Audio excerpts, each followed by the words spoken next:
Welcome back to the latest episode of the Key and Mang audio experience. I'm your host, Mang, as always, my fellow co-host, Key. Key, what's good?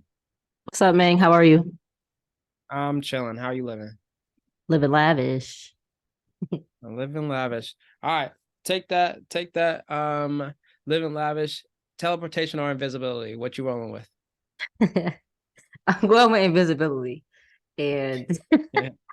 the reason for this is probably not good, but I just feel like at times, I'm a girl. I be wanting to know if people lying to me or not. And I wanna be able to be invisible in certain situations.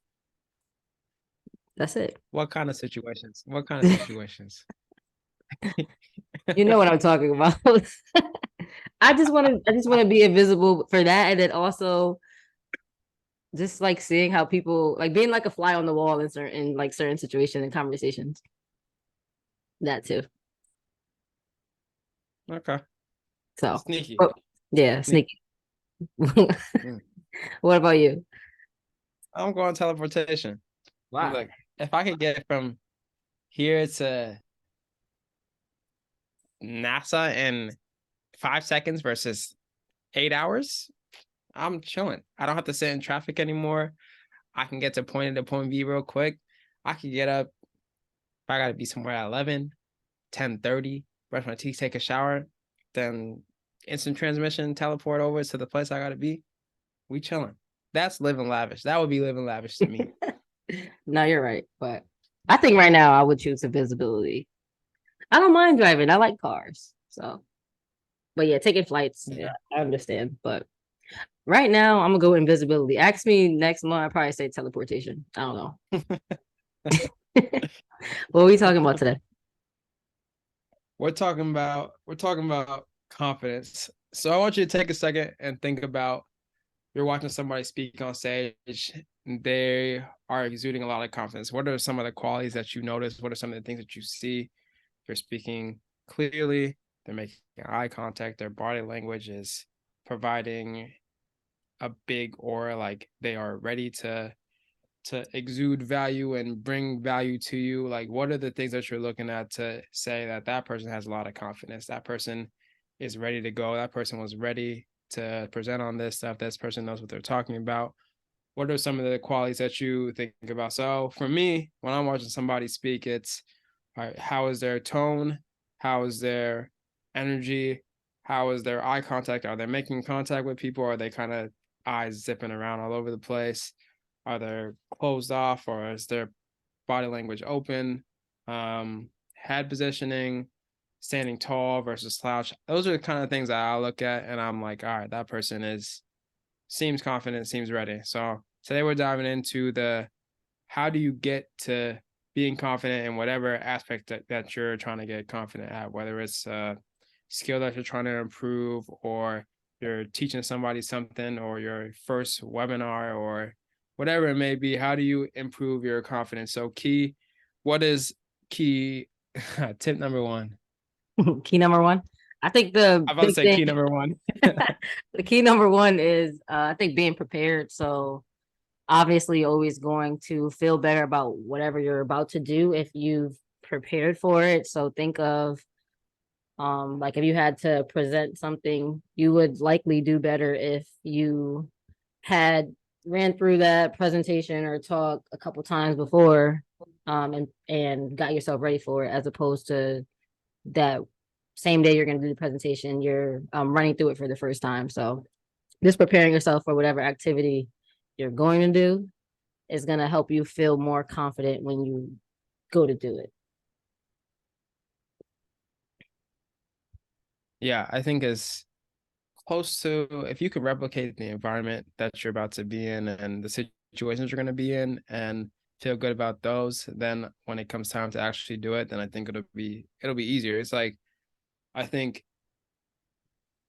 they used to say, like, in the when the Lakers won the '09 or 2010 championship, they were like, the practice was harder than the game. So when it got to game 7 of the finals against Boston, they were ready for it, even though it was like a stinker, like a 79-83. But it was easy to them because they've been preparing. Practice had been way harder leading up to that point to prepare them for that game 7. So I think if you can replicate the situation you're going to be in and make them as challenging as possible, throw as many curveballs in there so you're prepared for anything, then I think when it comes time to perform or time to do whatever you got to do, then it becomes easier because you're ready for whatever is coming at you. And it's not really going to be, there's not a lot of things that can throw you off your game because you've already prepared everything that can come at you.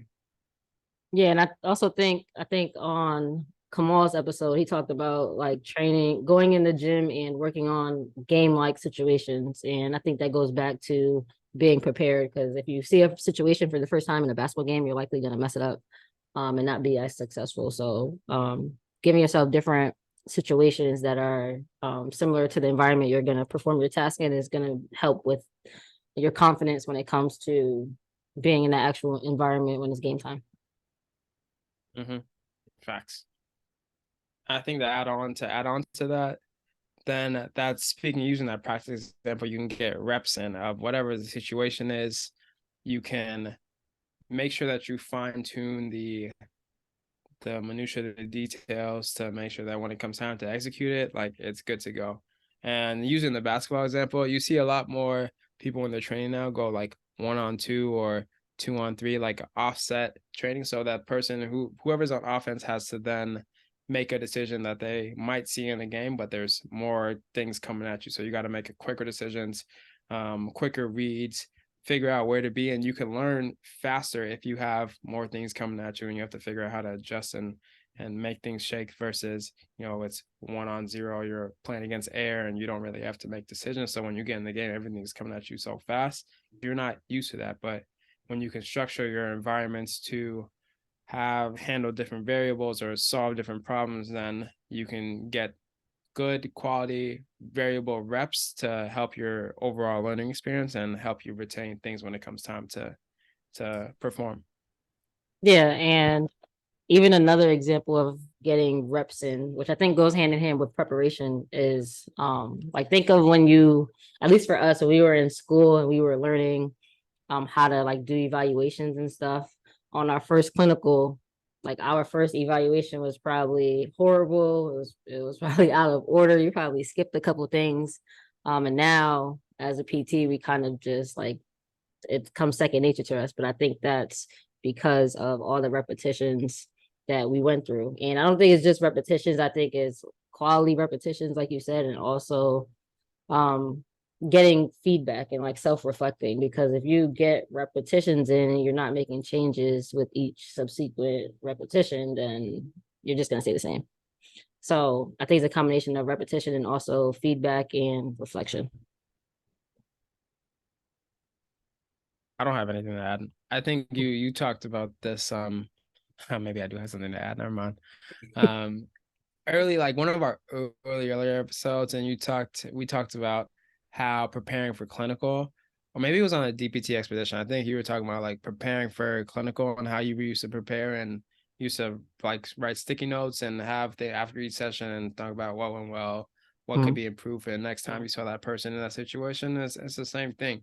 You have to take notes, get feedback on how that session went, and take the time to actually do it and not just breeze past it. Because I think that's where a lot of the learning happens when you have the time to detach and think about the situation that you were just in, have some time to think on it, sleep on it, and then figure out how you're going to implement it the next time when you're in a similar situation. So yeah, I think that's a big part of that people often forget is the looking back on situations. So you can record things, you write things down, watch yourself in a situation and see how you can improve it for the next time. Yeah, and then also um learning from people who are very good at what you're trying to be good at and be confident in. So having mentors, and I think that gives you the ability to expedite your like skill development because you have somebody there who has likely been through what you're going through and took the same steps to learn and probably made more mistakes than you have already. So it prevents you from making those mistakes, but also getting the preparation and the repetitions in a quicker amount of time as opposed to if you were to do it on your own. Facts. On that one, I have nothing to add. I think you hit that out the park. Yeah. So and then taking a step further after you work with a mentor, then depending on whatever your what area you're in, you can be a mentor as well. And I think that that makes you come to that skill or that environment with a different level of preparation because you have to know your stuff very well in order to teach somebody else it. Um, so I think like as like we're talking about PTs, like a good way to really get good at physical therapy, being a PT is to obviously get your reps in and stuff and reflect, but possibly being a mentor to somebody that's new to the game. Yeah, exactly. I think it's a lot easier to also find mentorship. It doesn't have to be an in-person thing anymore. You could hit somebody up on Instagram DM, be like, hey, I know that you do this. I'm interested in this. I want to learn how to get to you. But at that same point, it's also about bringing something to the table as well, not just like asking for things, but you also have things that you're going to bring to the table for that person that you're wanting to learn from. So remembering that it's a two-way street and you can really expedite your your trajectory if you have the right people around you and not trying to be the smartest person in the room, but going into rooms that you are not the smartest and you can learn from any and everybody that's in there. Yeah, I agree. So if you're somebody who is trying to improve their confidence, then prepare for whatever task you're doing, get your reps in, and find somebody who is good at what you're trying to be good at and learn from them, but also add value to their life, their brand, whatever you're trying to be involved in. Facts. So preparation, get your reps in, find mentors doing what you want to do, and that'll help increase your confidence a lot really quickly if you really intentional about it. And on that note, we'll catch you on the next episode. Peace.